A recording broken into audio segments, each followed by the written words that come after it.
पहले एक राजा रहता था। उनकी 2 रानियां थीं। दोनों रानियां ने संतान थी।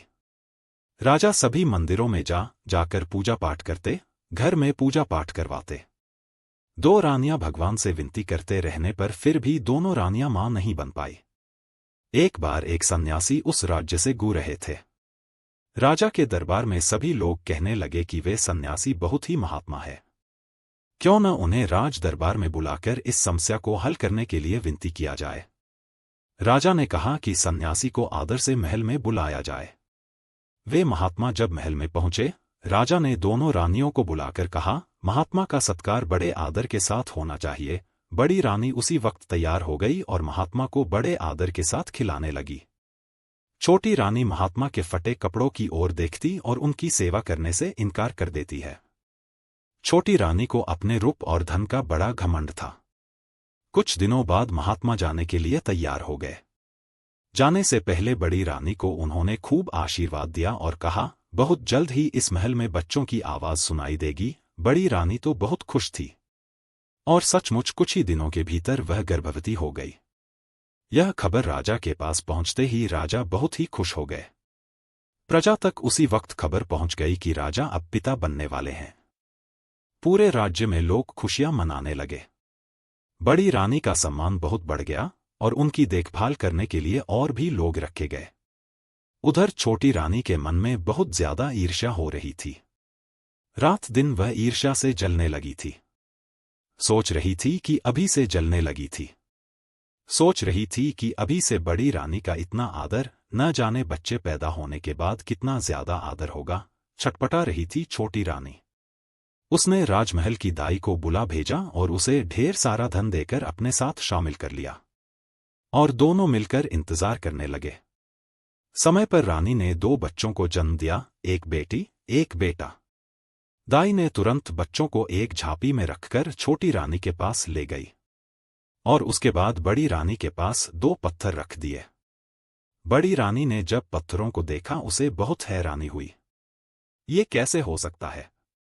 उधर राजा खुशी से झूमते हुए बड़ी रानी के पास पहुंचे और जब उन्होंने देखा बड़ी रानी 2 पत्थरों को आश्चर्य से ताक रही है, राजा वहीं रुक गए और दाई से पूछने लगे, क्या बात है?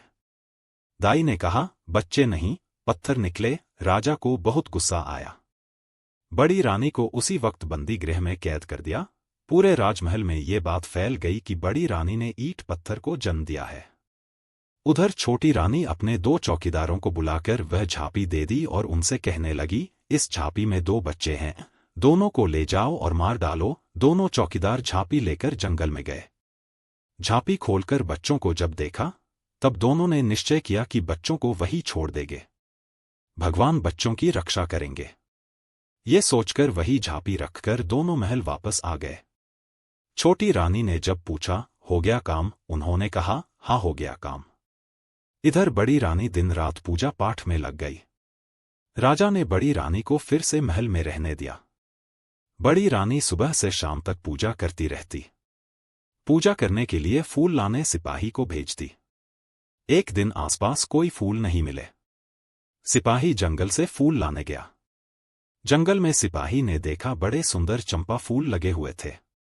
चंपा और बांस का झाड़ पास पास उगे हुए थे। सिपाही फूल तोड़ने के लिए जैसे ही नजदीक आया, चंपा के झाड़ ने कहा, ए भैया बांस। बांस झाड़ ने कहा, काय बहिनी चंपा? चंपा ने कहा, राजा के सिपाही फूलवा तोड़े बर आए दे। बांस ने कहा, लग जा बहिनी आकाश। जैसे ही बांस ने कहा, वैसे ही चंपा का झाड़ ऊपर की ओर बढ़ने लगा। बढ़ते बढ़ते वह इतना बढ़ गया कि सैनिक फूल तक नहीं पहुंच पाए।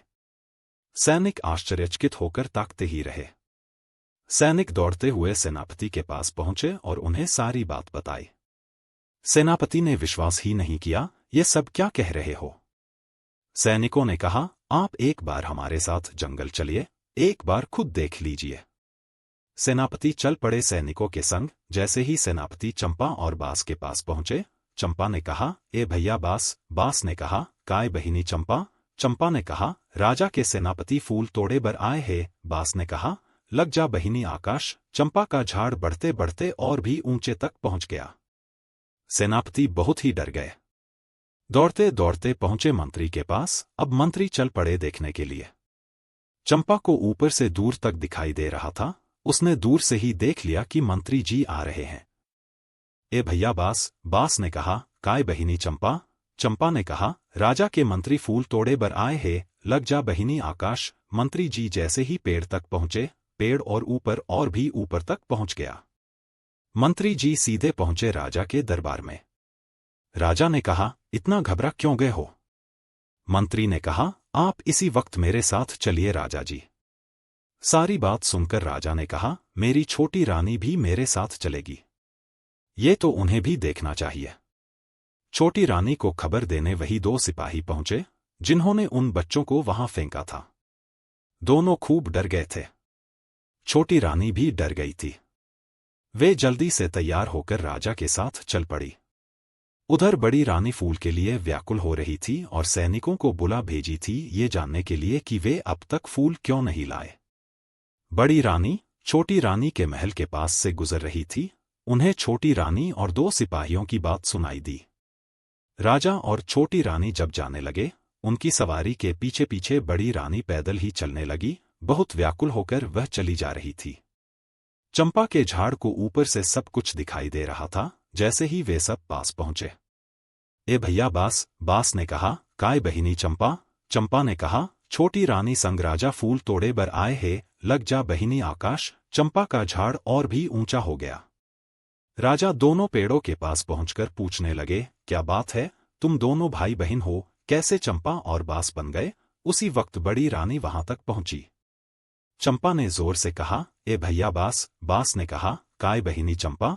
चंपा ने कहा, हमर महतारी दुखियारी बड़े रानी हा फुलवा तोड़े बर आव थे, परो बहिनी पाव। चंपा जमीन में झुक गई और बड़ी रानी के पैरों के पास झूमने लगी। साथ साथ बास का झाड़ भी झुककर बड़ी रानी के पैरों को छूने लगा। इसके बाद चंपा और बास ने राजा को सारी बात बताई। राजा ने उसी वक्त छोटी रानी को बंद करने को कह दिया अंधेरी कोठरी में और बड़ी रानी से माफी मांगने लगे। बड़ी रानी बड़े दुख से चंपा और बास को देख रहे थे। ये दोनों मनुष्य कैसे बनेंगे? बड़ी रानी दोनों के करीब पहुंचकर दोनों से लिपटकर रोने लगी। जैसे ही उनके आंसुओं ने चंपा और बास को छुआ, चंपा और बास मनुष्य बन गए। बेटा बेटी को बड़ी रानी ने गले से लगा लिया और जाकर रथा में बैठ गई। राजा रानी दोनों बच्चों के साथ राजमहल की ओर चल पड़े। साथ में बाजा गाजा बजने लगे। पूरे देश में खुशियां फैल